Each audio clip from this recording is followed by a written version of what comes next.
Psychologists used to believe that human behaviour is a direct response to our environment.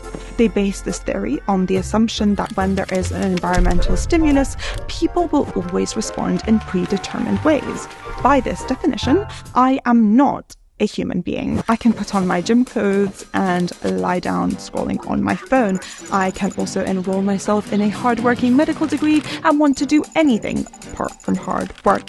I can set reminders to study, be healthy, respond to people, and ignore them all. In short, I am very bad at having a good response. And that's because changing behaviour is hard. You might be wired more than the behaviourist than I am, but when it comes to me, it will take a lot more than a few stimuli and reminders in order to consistently change the way that I act. If you also don't understand why you can't just decide to do something and then follow through with it, it's okay.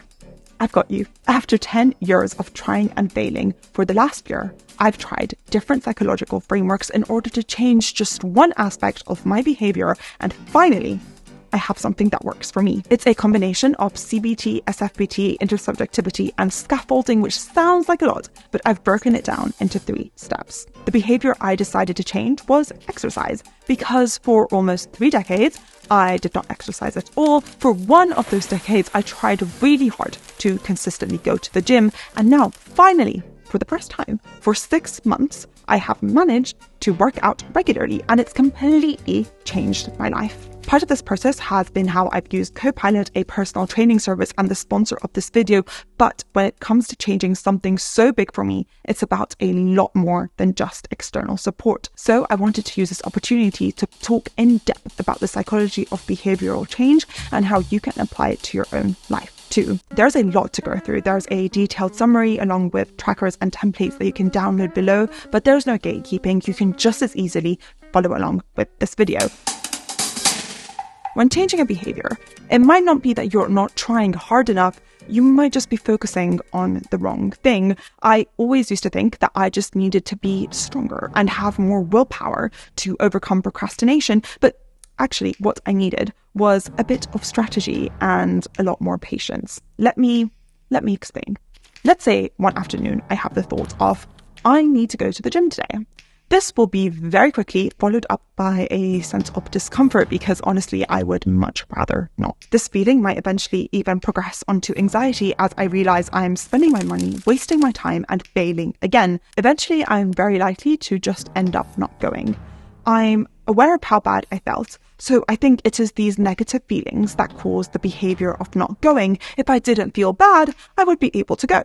This is not the case, and this is why trying to be stronger and ignore your emotions eventually doesn't work, because emotions are not the ones that are stopping you from executing the behaviour in the first place. CBT tells us that the whole friction that we experience when we're trying to do something is actually composed of 4 things: the automatic thoughts, the emotional reaction, the physiological reaction, and the behavioural reaction. Of all of these, it's the automatic thoughts that is the most powerful and dangerous. Dangerous because we almost never know it's there unless we try, and powerful because it is the most likely one to change the outcome. Focusing on the automatic thought is much more effective than focusing on the emotion alone. So what is it? The automatic thought is the subconscious reasoning that leads to the emotion that leads to the behaviour. This sounds crazy, so let me work in detail what actually happened earlier in that example. Initially, I went, I need to go to the gym today. The discomfort is actually composed of stage 1, the automatic thought going, well, actually, I'll go later because I'm a bit tired now and the gym is too busy. My emotional reaction is that I'm actually quite scared to work out. My physiological reaction is that I'm genuinely tired, as I often am. And my behavioural reaction is, I'll just scroll on my phone for a bit longer. This leads me to stage 2, where my automatic thought is, I failed to go again. I'm a failure. I can't go to the gym today. I'm way too anxious to go now. My emotional reaction is that I'm really anxious. My physiological reaction is that I get flustered and my heart rate goes up. And my behavioural reaction is now I am very much frozen scrolling. To resolve the state, I move on to stage 3, where my automatic thought is, I'm just not a gym person. It's fine. I'll cancel my membership and stop wasting my money. I'll just focus on the things that I can do. Now, this provides me with the emotional reaction of relief. the physiological reaction of my heart rate coming down, and the physical reaction of now just keep scrolling on my phone. This is the eventual behaviour of me not going to the gym. This hopefully shows the power of automatic thoughts in driving our emotions and then driving our reactions. It's helpful to now even think of our unhelpful behaviours as ways to gain short-term relief from the negative consequences of automatic thoughts. Sometimes it is possible for me to just shut these thoughts out and power through, but most of the time I'm too tired or too insecure or just too human to keep on consistently doing this. And therefore, instead of fighting with myself, the best long-term strategy is to identify and remove these automatic thoughts. People who find things a lot easier are probably not better at ignoring their feelings. They're just lucky or have already done the work to not have the same automatic thoughts that are holding you and me back. But that's fine, because we can put in the work to get rid of them. So if you also have a similar breakdown of your own behaviour, bring your automatic thoughts onto stage 2, where we will start to consider them. Solomon's paradox states that we are much better at solving other people's problems than our own because detachment yields objectivity. But Cross et al. Also found that we can benefit from the same detachment by viewing ourselves in the third person. This is why I think I benefit and like analysing myself so much. This feels like a good time to introduce Copilot, the sponsor of this video, because I've been using them as an adjunct and a supplement to the self-CBT that I'm doing for myself when it comes to exercise. Having studied the psychological theory already, I knew exactly what I needed a personal trainer for and where they could help me on this CBT journey. This is why Copilot was the best option for me. It's been 6 months now since I first joined Copilot and had my first onboarding call with Candice, my personal trainer. And since then, there's been almost not a single day where I haven't in some shape or form interacted with her and with my fitness on the app. Copilot combines the human element of connecting us with coaches and benefiting from their planning and guidance and support, with also the technological side of really teaching us how exercises are done, how to plan them, and looking at them as I'm doing the exercises, which for me as a beginner was absolutely essential. 6 months ago, I'd never properly used free weights. I'd never done an upper body exercise. I was terrified of doing anything at the gym. I was a mental and physical harm to myself and others. And right now that has completely changed. My confidence at the gym, although it goes up and down, has changed so much. At one point I managed 54 workouts in a row, which was amazing, but then I moved my house and I had to break my streak, which broke my heart. But I've never been more consistent and organized with anything in my life. I've had my fears reassured. I've had a plan made for me when I had no idea how to do it myself. I've been managing to stick to and work through my personalized fitness goals for such a long time. And also I've had incredible space and incredible access to a professional to talk to about the specific issues and insecurities that come up as I am going to the gym. It's no wonder that it's been listed as Forbes as one of the best personal trainer apps of 2022. And I have a Copilot link which will give you 14 days of free personalized training with a real coach. If, like me, you also have fitness goals or things come up throughout this video, it might be useful to use these 14 days of free time to have these calls with a personal trainer to talk through, rationalize and understand some of the things that might be holding you back from achieving the health that you want. And hopefully you find it just as helpful as I do, because I truly think nothing ever replaces that genuine and real human connection. Okay, so back to considering our automatic thoughts. My favorite thing to do to eventually get rid of them is to introduce space.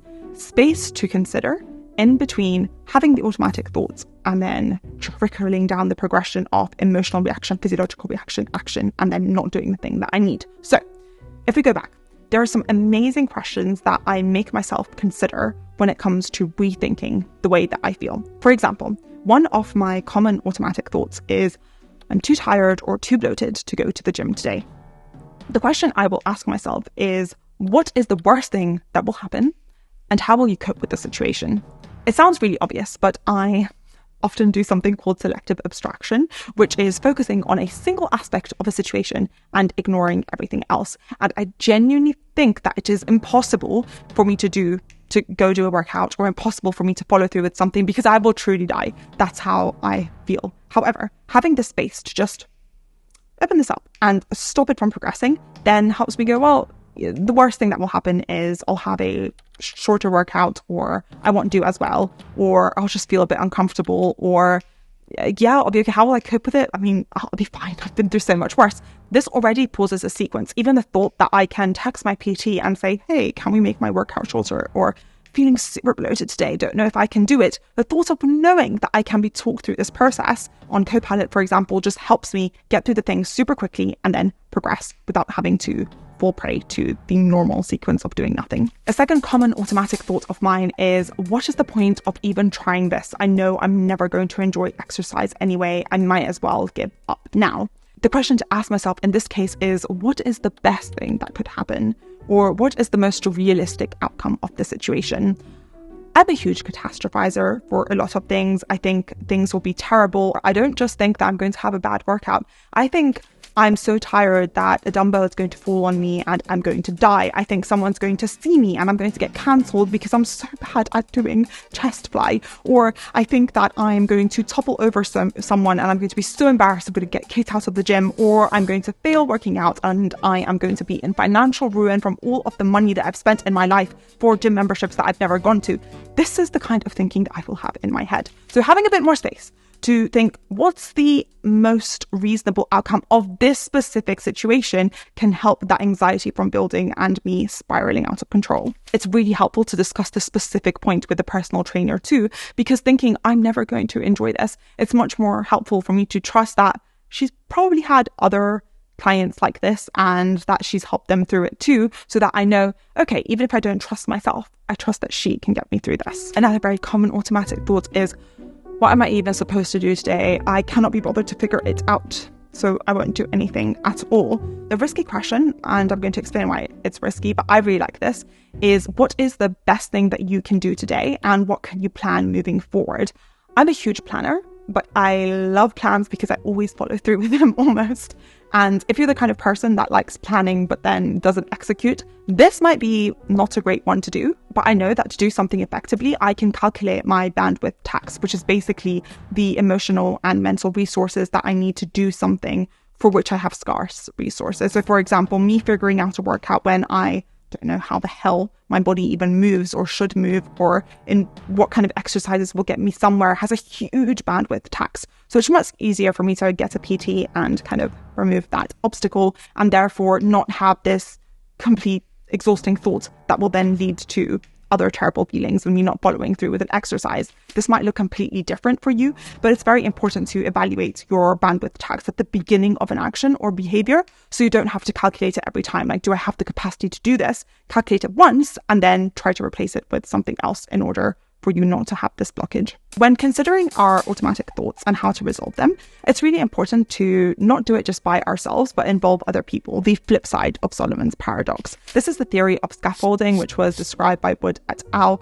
As the sort of thing that enables a child or a novice to achieve something that would be outside of their competences were they unassisted. The other person can be a professional, in my case a personal trainer, or just a colleague or a friend, or someone who doesn't feel about us the way that we feel about us. The personal trainer will show me where my reasoning and thinking needs to be, and I can trust that they will get me there at some point. In the meantime, I can focus on my competence level and where I am without the stress of where I'm going. I openly told my personal trainer, Candice, when I met her about my automatic thoughts, my concerns, and my insecurities without using that specific term. I can now slowly believe, think, and do what I can, trusting that at some point I will get to where my goals and her goals are for me. This is intersubjectivity, when two people are starting from different points, but end up understanding each other. So I want to adapt Candice's healthy automatic thoughts when it comes to exercise, while she helps me understand and tackle my problematic ones. This is a much better way to achieve goals that seem impossible. I do the same thing about automatic thoughts with other friends.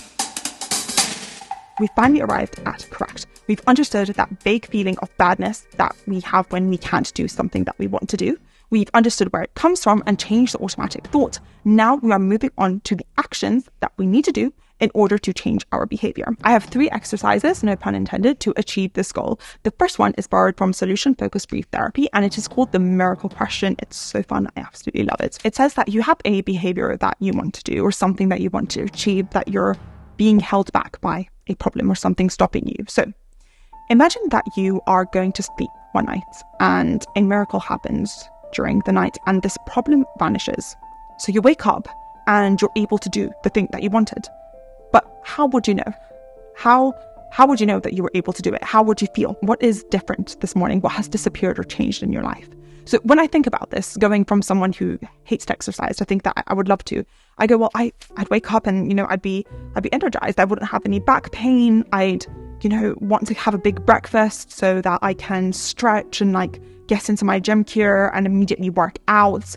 I would feel like I don't want to sit and lie around all day. I just want to, get things done. I want to be out there and be in the sun a lot more. By saying this, I realized really quickly that these things that I'm saying are not that crazy. They're not like putting your gym clothes on in the morning and going to gym. It's not ridiculous. I always thought that, being someone who loves exercise must be so, so different. But when it comes down to imagining myself as that person, it actually shows me that it's not too far off. It's not too crazy to want to stretch in the morning. And it kind of helps with, while we've been struggling with something for so long and assuming that it's so difficult and unattainable, it's actually composed of a lot simpler things. And even imagining ourselves in that position makes it more likely that it comes across. So this is a great one. The second exercise is the exceptions, or what I like to call the hypocrisy rule. This is also based on solution-focused therapy. And it's basically the idea that for every single problem that we have, there are situations in our life where either the problem is not there or it's there, but it doesn't hold us back. I like to call this hypocrisy because, for example, for me, a big reason I don't enjoy working out is because I'm super insecure. I think, I'm never going to be one of those healthy, outgoing, energetic people. So what's the point of even trying? I'm never going to have muscles and be ripped. And I'm never going to want to be outgoing. So just, let's just stick to what you can do. Don't do that. Now, I'm a hypocrite because I'm insecure about everything. I'm insecure about so many things. Before I got into medicine, I was so insecure. I thought there is no chance in hell they're going to accept my application, that I'm going to be good enough to do this. And yet, when it comes to exercise and I feel insecure, I don't do the action. I just hide away, try to ignore it, get anxious.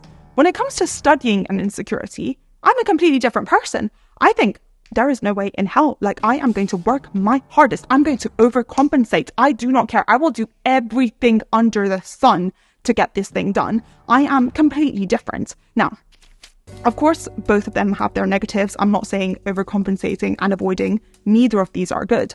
But it already shows me that I have some of the skills that are needed to deal with the problem of insecurity differently than I'm currently dealing with it. So highlighting the areas in your life where you're not doing this because you feel scared. Where else have you felt scared and done something? Just shows you that you already have the tools and the processes inside you to overcome this behavioral change.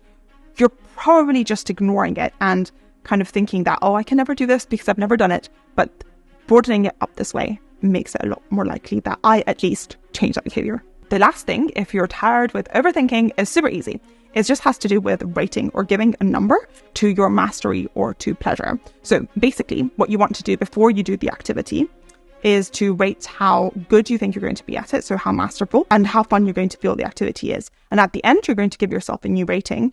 And the purpose here is to kind of see the mismatch between the ratings. So for example, in the Copilot app, whenever I finish a workout, I have to rate it in order to submit it. So I need to say how good the workout was. If you ask me before I go to the gym, how much pleasure I think I'm going to have in this workout, I will give you a 0 out of 5 every single time. I'm like, oh my God, I cannot be bothered. But then every single workout, almost, I've rated a 5 out of 5.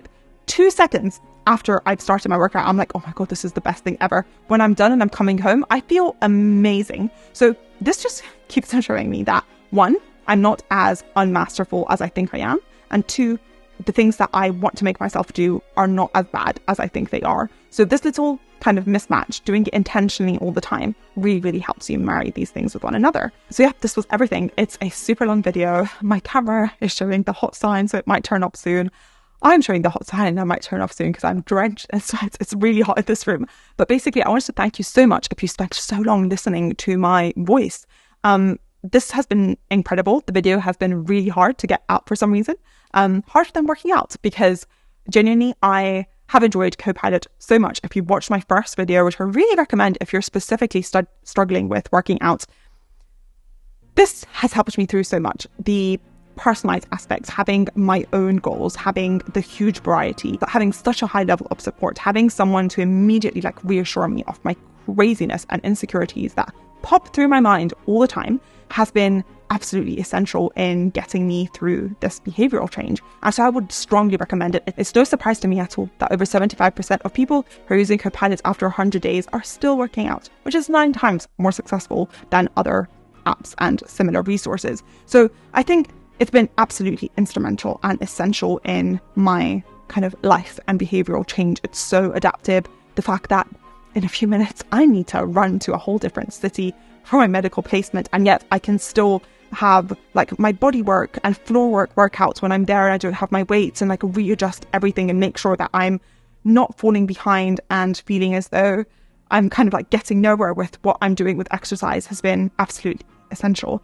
So thank you so much to Copilot for working with me. I love promoting anything super healthy, but especially the things that I know for a fact work incredibly. So yeah, I'm going to leave this here because you are very, very sick of my voice. I'm sick of my voice. So thank you very much for spending this time with me. I hope you have a wonderful rest of your day. Good luck with your behaviours and your thoughts and your feelings and everything.